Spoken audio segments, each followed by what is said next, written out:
Nascia, em 21 de abril de 1920, um dos filhos mais ilustres da cidade de Salto. Era um sujeito admirado, era um sujeito que servia de exemplo para muita gente. Um exemplo, eu digo de que era possível uma pessoa qualquer sair do interior de São Paulo, uma cidade pequena, e se tornar um profissional de excelência. Anselmo Duarte Bento foi o 7º filho de Olímpia Duarte, uma excelente costureira local. Veio ao mundo numa casa de esquina, onde hoje está localizada a rua Monsenhor Couto, próximo à Igreja Matriz Nossa Senhora do Monte Serrat. Bem perto dali, também se instalava uma indústria têxtil, a Brasital.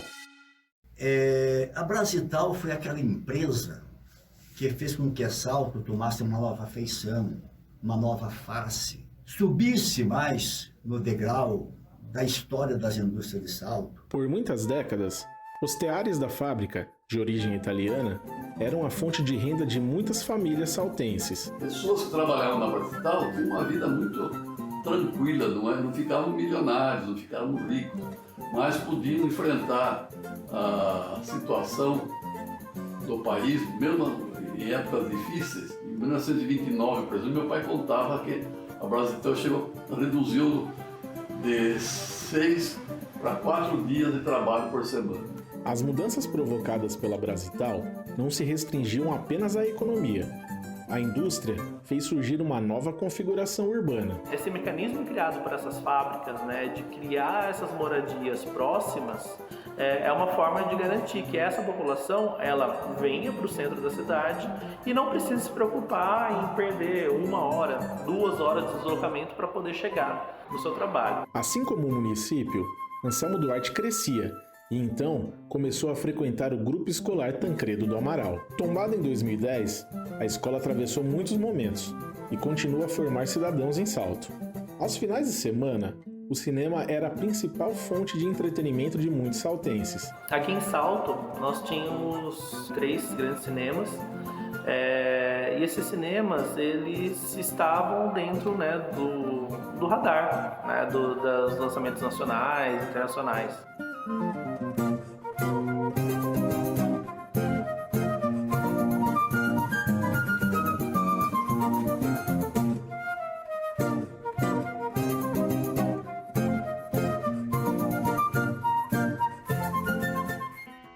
Eu fiquei no seminário até 1957.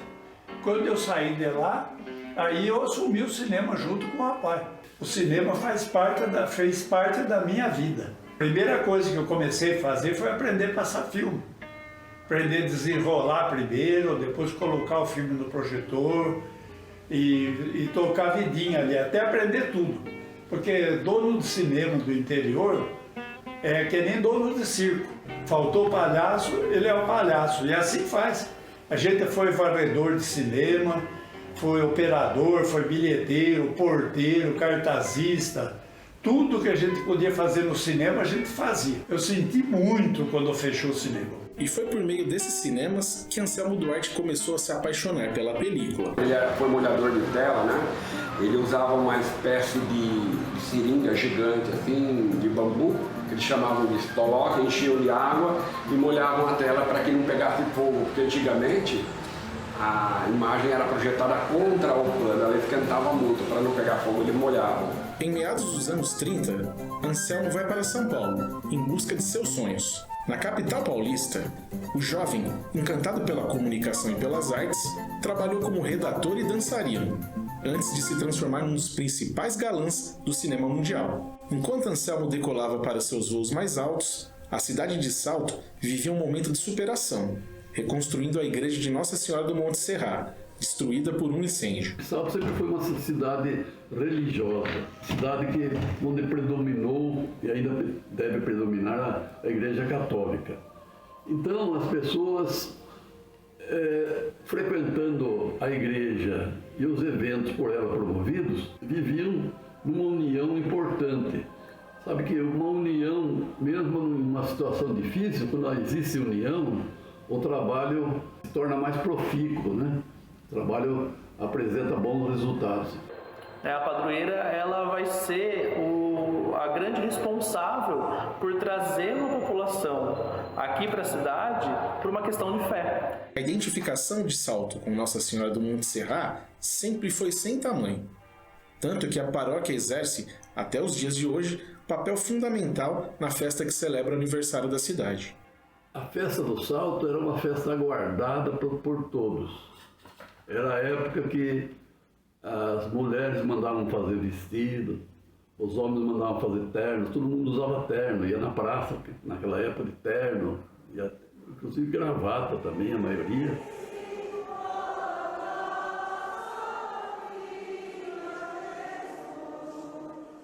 Mas era uma festa que primava pelo aspecto religioso também, quer dizer, a igreja era a única matriz da cidade, Nossa Senhora do Monte Serrat, lotava de pessoas, de fiéis que iam lá participar das missas, das celebrações que aconteciam naquela época. E da procissão também, que era muito aguardada, a procissão do dia 8 de setembro, dia da padroeira.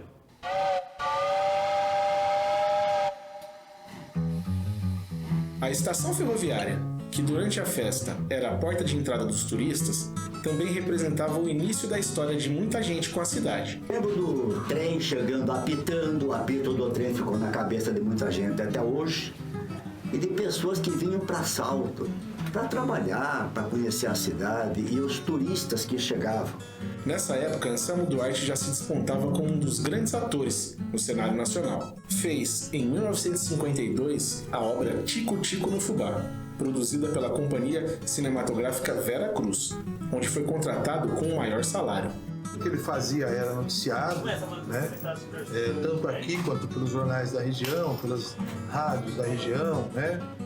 E assim, eu acho que repercutia bem sempre, porque o Anselmo sempre foi aqui uma figura muito querida. Então o Anselmo ele acaba se confundindo um pouco com esse desenvolvimento da própria arte na cidade. Se a vida de Anselmo passava a ser cada dia mais agitada, Salto ainda aproveitava a tranquilidade típica do interior. E a gente escutava, bem no fim da madrugada e começo do novo dia, as patas do cavalo batendo. O cavalo era um ferrado, tinha ferradura, batendo no macacamento. E o homem gritando: olha o leiteiro, padeiro, padeiro. E tinha nas grandes maioria das casas, do lado de fora na janela, uma sacola. Hoje, se colocar uma sacola com pão, tchau, já era uma vez. Então chega o momento tão celebrado pelo município até hoje. Em 1962, Anselmo Duarte ganha a Palma de Ouro, em Cannes.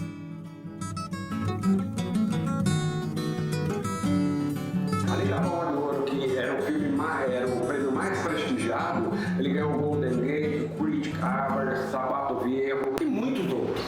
Tá? Então foi o filme mais premiado do mundo em 1972.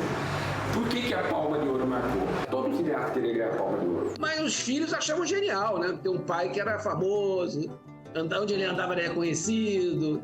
A gente sentia o máximo, né? Eu, minhas irmãs, meus irmãos. A gente achava o máximo, tal. E os amigos adoravam ele, queriam a presença dele fora de casa, porque ele alegrava qualquer ambiente. Na chegada do Anselmo, em 62, aqui em Salto, que foi aclamado pela população, foi montado um palanque na praça, acho que era 31 de março, na época da praça, lá embaixo, né, onde ia ser a concha acústica depois. Ele foi recebido com fogos, com áureas e com banda musical. Ele fez uma coisa que na época era considerada impossível, que era ganhar a Palma de Ouro do Festival Internacional de Cinema de Cannes, na categoria longa-metragem, que é a principal categoria, né? Com Cannes tendo a diferença que em Cannes os filmes são julgados pelo seu conteúdo intelectual. Assim como a carreira de Anselmo, a cidade de Salto também passava por transformações e assistiu ao despertar da era dos comércios. Saudade da Salto do passado, ah, minha Salto querida. Olha, é uma saudade que se mistura com romantismo, que se mistura com lembranças. Salto era pequena, era pacata. Ia na padaria do Piaia, à noite, ela gostou de comer o pão quente, gente. Ficava na rua Monsenhor Couto, esquina, com a Prudente de Moraes. E ele, para as 10 da noite, dava fome, Tinha que ir na janela da padaria, levava trocadinho e pedia o pão quente. Nos anos 70, a economia do município ganhou força com o crescimento de indústrias locais, como Eucatex, Emas e Prema. Essas fábricas tiveram como grandes espelhos as pioneiras da cidade, a Brasital e a fábrica de papel. Até parece mentira, mas é mentira mesmo. Urubatã foi figura marcante, folclórica em Salto.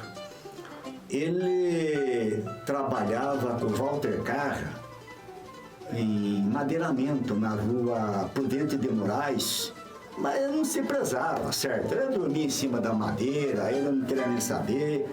A risada dele marcou muito. Até parece mentira de contar.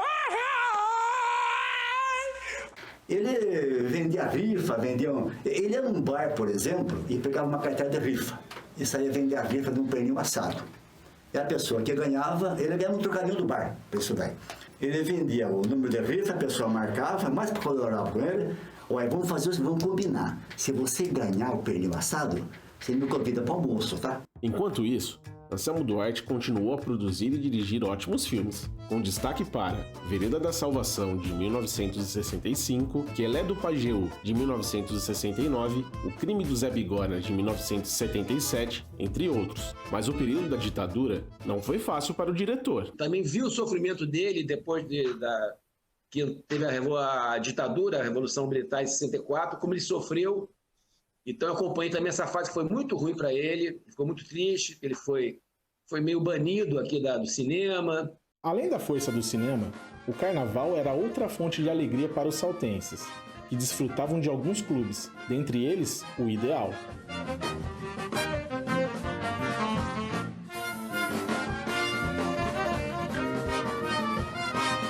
A gente tinha uma coisa muito interessante no nosso carnaval aqui também, que era o desfile de Dodges. Os Dodges eram assim, o pessoal comprava ou Galaxy ou Dodge, cortava a capota, transformava em conversível e transformava ele num carro alegórico. Então cada grupo fazia um tema e saía no desfile de rua. E isso vem desde os anos 70, assim, né? Isso vem desde meados dos anos 70. Então a minha geração acho que foi uma das últimas que teve, porque depois de 1999, mais ou menos aí, essa coisa já se extinguiu.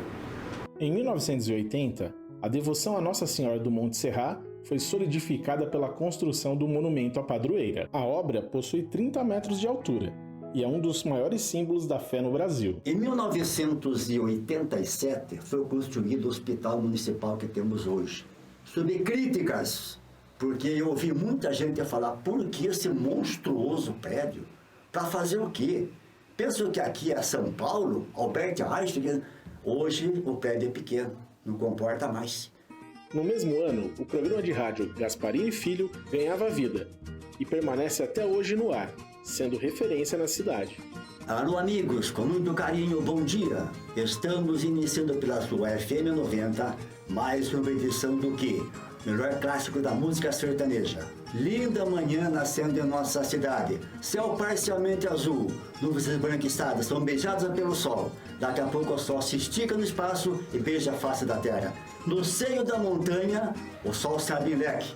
Pincela as nuvens, a manhã fica mais gostosa. Por isso tudo, abrem-se nossas cortinas.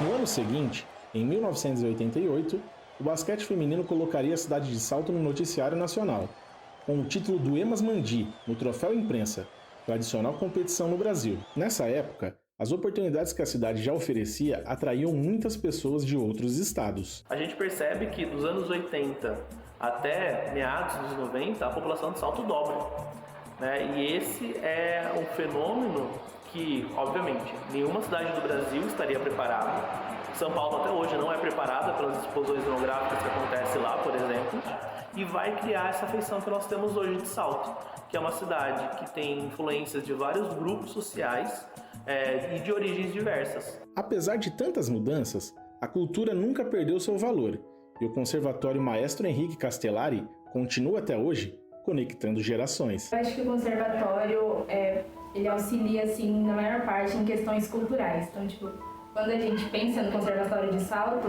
eu pelo menos lembro muito de dança, de música, que é o que a gente mais tem lá dentro. Eu acredito que foi muito importante para a minha formação, não só musical, como minha formação de pessoa mesmo. O conservatório foi muito importante na minha vida. Eu comecei muito novinha lá, eu tinha acho que 7 anos. Eu comecei no curso de dança, fui fazer balé. E isso foi por 10 anos, então foram 10 anos da minha vida que eu podia estar perdida fazendo outra coisa, mas não, eu estava lá me dedicando a algo, criando em mim conhecimento sobre uma coisa que eu gostava e que contribuiu muito para mim. Eu cheguei até a dar algumas aulinhas de balé por conta da permissão que o conservatório dá da gente fazer isso. Os anos derradeiros do século XX também presentearam Salto com a volta de Anselmo Duarte, que desfrutou do amor pela cidade natal por anos, quando idoso. Ele tinha um carinho muito grande por Salto. Como ele não tinha mais a mãe dele, é como se voltar para Salto, ele voltava para o seio materno. E foi no município que o artista fez seu último discurso público, na inauguração do Centro de Educação e Cultura Anselmo Duarte, onde está localizada a Sala de Espetáculos Palma de Ouro, uma das mais importantes da região. Mas tem uma ala dedicada a ele lá, tem pertences pessoais dele. Na época que inauguraram, tinham pôsteres espalhados pela área externa, né? Os pôsteres dos filmes, não sei se tem ainda. Então ele estava de bem com a vida e de bem com a cidade que ele tanto amava, né? Salto. Faleceu em 7 de novembro de 2009, aos 89 anos, em decorrência de um AVC, em São Paulo. Foi sepultado em Salto, no Cemitério da Saudade, tendo muitas homenagens. Um dos filhos mais queridos de sua Salto teve o nome eternizado em rua da cidade e no principal vagão do histórico trem republicano, que liga o berço de Anselmo à sua vizinha, Itu. Pela primeira vez na história de Salto, o slogan de uma administração não é político ou ideológico, né? E sim cultural. Salto, terra de Anselmo Duarte. E isso mostra toda a disposição, né, da atual administração em torno do nome do Anselmo Duarte. Anselmo Duarte deixou uma contribuição inestimável ao cinema brasileiro. Com mais de 40 filmes na carreira, somando as atuações como ator e diretor, além de ser o único brasileiro a vencer a Palma de Ouro em Cannes, conquista que completou 60 anos em 2022. Salto cresceu, se desenvolveu e não parece mais aquela da infância do grande ator e diretor. Mas a memória de um filho ilustre da cidade continuará a brilhar e, quem sabe, transformar outras pessoas em contadoras de histórias, assim como ele se considerava. Aqui, nós apenas costuramos histórias, na Salto de Anselmo Duarte.